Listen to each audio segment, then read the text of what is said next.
35 लाख का तो हमारा इन्वेस्टमेंट है, तो 36 लाख का घाटा कैसे हो गया? वो देखिए, हमने 35 लाख लोगों को कर्जे पे दिया।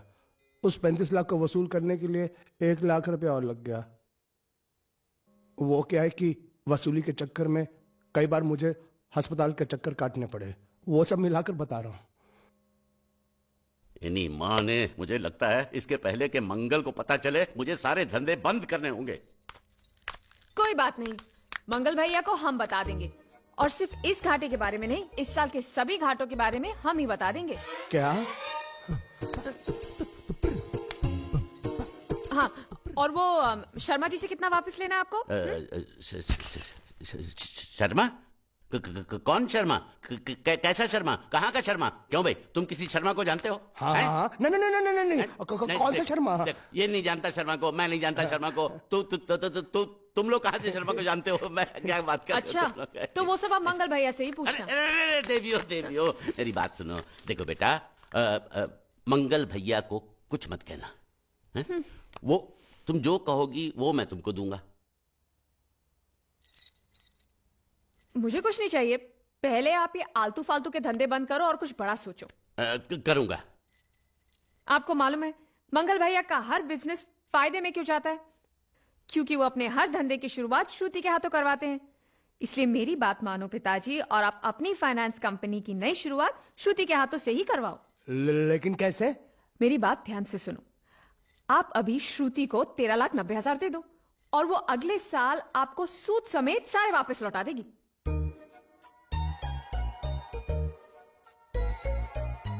दे दो पैसा दे दो। वैसे भी हर साल हम बाहर पैसा देकर घाटा ही करते हैं ना। इस बार ये चांस इनको देते हैं, अगर घाटा होगा तो घर में ही होगा ना।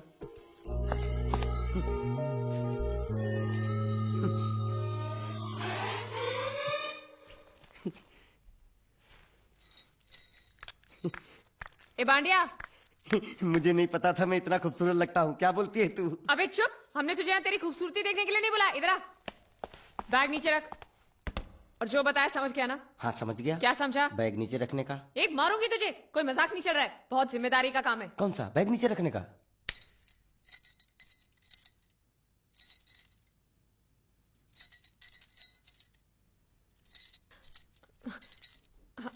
अब चलो बताओ, सबसे पहले तुम क्या करोगे? अरे सबसे पहले उस गांव की बस पर चढ़ूंगा, कंडक्टर को 100 की पत्ती दूंगा, 92 रुपए का टिकट खरीदूंगा। फिर बाकी चुट्टा वापस लूंगा। ओफो, फिर? अरे फिर बस स्टॉप पे उतरूंगा और उतरते ही पूछ लूंगा जावेद प्रसाद का घर कहाँ है। जावेद प्रसाद नहीं, जयवेद प्रसाद। बस ठीक ठीक, बाकी काम तो मैं यूं चुटकी में कर डालूंगा। वो कैसे? मैंने सब कुछ एक पर्ची में लिख के ऐसे जेब में रख लिया है। हाँ, वो मास्टर जी के बेटे का नाम क्या है? मरा हुआ जीतू। अरे मरा हुआ बोलने की कोई जरूरत नहीं, सिर्फ जीतू बोलो काफी है। काफी है तो ठीक है। तुम कौन हो? भांडिया।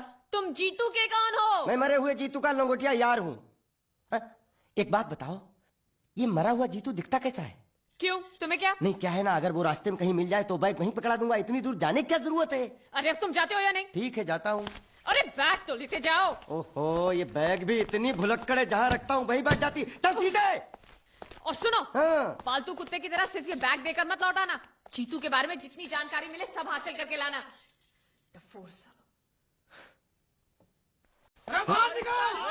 क्या? बाहर निकलो बाहर निकलो तुम। बाजू हट, बाजू हट, यहाँ चलो, बाजू हटो। क्या?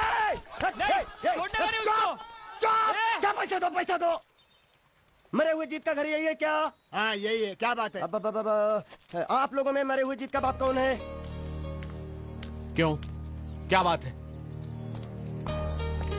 तो आप हैं जयवेद प्रसाद जी, आपको क्या चाहिए? मुझे ऑल एंड सोल कंपनी के मालिक ने भेजा है, यानी कि मरे हुए जीत के पार्टनर ने। पैसों का मामला है। हाँ, आपको कैसे पता? तो आप भी भीड़ में खड़े हो जाइए। ये घर जलाने के लिए इकट्ठा हुए हैं सब लोग। क्या घर जलाने? हाँ जाइए, इन लोगों के साथ खड़े हो जाइए और फिर सब लोग मिलकर हमें जला दीजिए। उस तरह से आप लोगों का कर्जा चुकता हो जाएगा तो ठीक है, लेकिन सच्चाई है कि मेरे पास एक भी फूटी फूटी कौड़ी नहीं है आप लोगों को देने के लिए, और इतनी हिम्मत भी नहीं कि आत्महत्या कर सकूं। जाइए, जो आप लोगों को करना है कर लीजिए, जाइए। अबे नीचे उतर, नीचे उतर।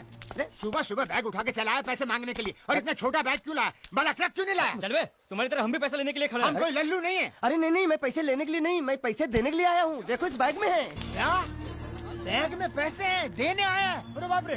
क्या कहा? कि पैसे देने आया हूँ। किसको? आपको। मतलब आप इनको पैसा देने आए?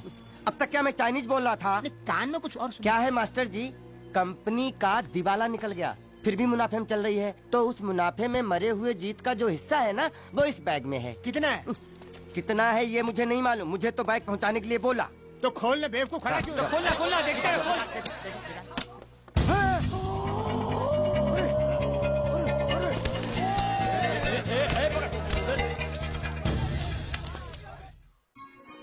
आपको ये सब करने की क्या जरूरत थी?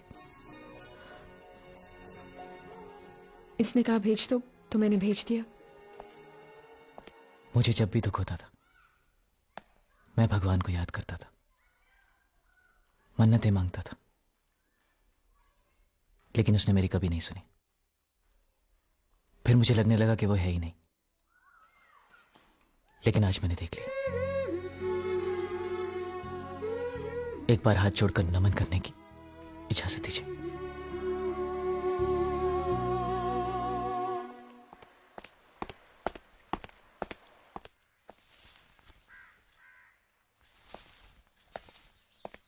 नमस्ते। मोहन राव जी का घर यही है ना? हाँ, क्यों? मैं सोच रहा था कि एक बार उनको देख के चला जाऊं। मैं हूँ मोहन राव, देख लिया? चले आओ। जी धन्यवाद। मुझे देखना है।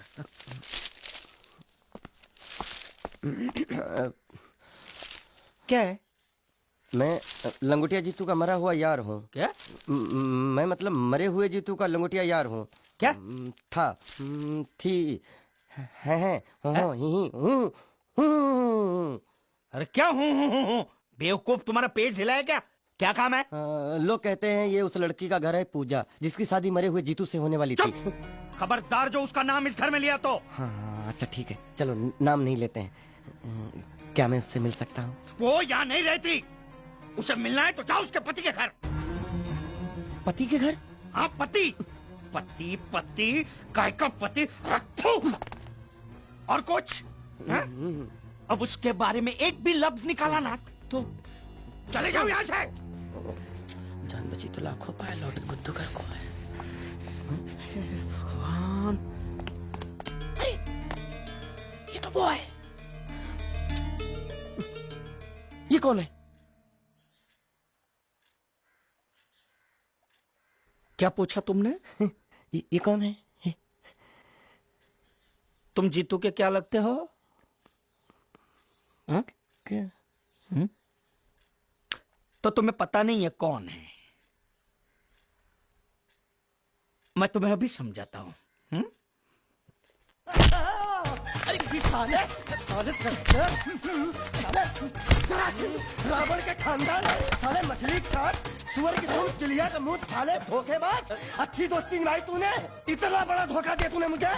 साले मैंने तेरी जान बचाई तो कम से कम एक लफ्ज मुझे तो बोल सकता था। हाँ? एक बार बोल, मैं तेरी गूंगी जबान सुनना चाहता हूँ। और एक बात याद रख, अगर मैं तेरी जान बचा सकता हूँ तो मैं तेरी बंद बोबड़ी भी खोल सकता हूँ। बोल साले बोल।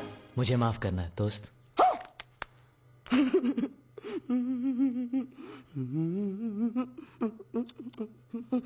अच्छा मेरी बात, अरे सुन तो, एक सेकंड, मेरी प्रॉब्लम तो समझ आ। तो ये सब क्या चल रहा है? हाँ, पता लगा लिया, सब कुछ पता लगा लिया। मैंने अपने दिमाग का इस्तेमाल करके सब कुछ पता लगा लिया। ये बोल सकता है? ठीक है ठीक है ठीक है, ये सब छोड़ो। हाँ, छोड़ दिया। मेरे दिमाग का इस्तेमाल करके और कुछ पता लगाना है? हाँ, अपने दिमाग के साथ थोड़ा साबुन भी इस्तेमाल करो। बाहर कपड़े रखें, जाकर धोकर आओ। फिर क्या? पति पति कहेगा पति, बोल के थूका उसने। एक बात तो साफ है कि ससुर दामाद के संबंध अच्छे नहीं है। अंकल हैं ही गरम मिजाज के। चलो ये तो अच्छा हुआ कि पूजा ने शादी कर ली। मैं भी हमेशा यही प्रार्थना करता था, वो जहां भी रहे खुश रहे। मेरे लिए तो इतना ही काफी। तुमने उसके पति की तस्वीर देखी? तस्वीर? एक जो तस्वीर देखी उसका दर्द अभी तक गया नहीं है। ये तू चुप रह गूंगे, तेरी दोस्ती बहुत महंगी पड़ रही है मुझे। हेलो, ये पूछ रही अब तो तुम्हारी सारी मुश्किलें हल हो गई हैं, तो अपने गांव जाके सबसे मिल क्यों नहीं लेते? नहीं, पूजा हमेशा इसी इंतजार में रही कि मैं कब उससे शादी करूंगा। मैंने उसके साथ बहुत नाइंसाफी की, अब और नहीं करना चाहता। मैं मर गया हूं यही सोचकर आज उसने शादी की है।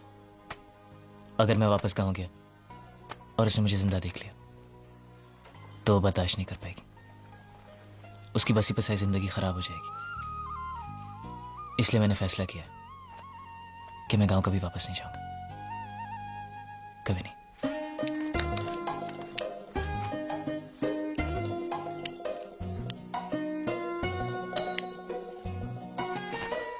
तो तुमने यहीं रहने की ठान ली है क्या? हाँ, सोच रहा हूँ बस थोड़ी बहुत गुजराती सीख के आप लोगों के साथ यहीं रह जाऊं। अच्छा, तो इतनी हिम्मत है तुम में? हाँ तो मैं इसकी शादी तुमसे करा दूं? हाँ है। सच कह रही हूँ, ये तो तुम्हें बहुत पसंद करती है। हाँ? तुम्हें पसंद है या नहीं? नहीं नहीं नहीं नहीं नहीं नहीं नहीं नहीं नहीं अरे पसंद है या नहीं, बोलो। नहीं नहीं नहीं। मतलब पसंद नहीं? हाँ नहीं नहीं, ऐसा नहीं है कि पसंद नहीं है, पसंद है। अच्छा, तो ये है मजनू की मन की बात। हाँ? साला चालू। नहीं नहीं, वैसे नहीं, वो तो आप लोग मजाक कर रहे थे तो मैं भी मजाक ही कर रहा था। मैं इतनी आसानी से फंसने वाला थोड़ी हूँ। तू अंधा भी हो गया।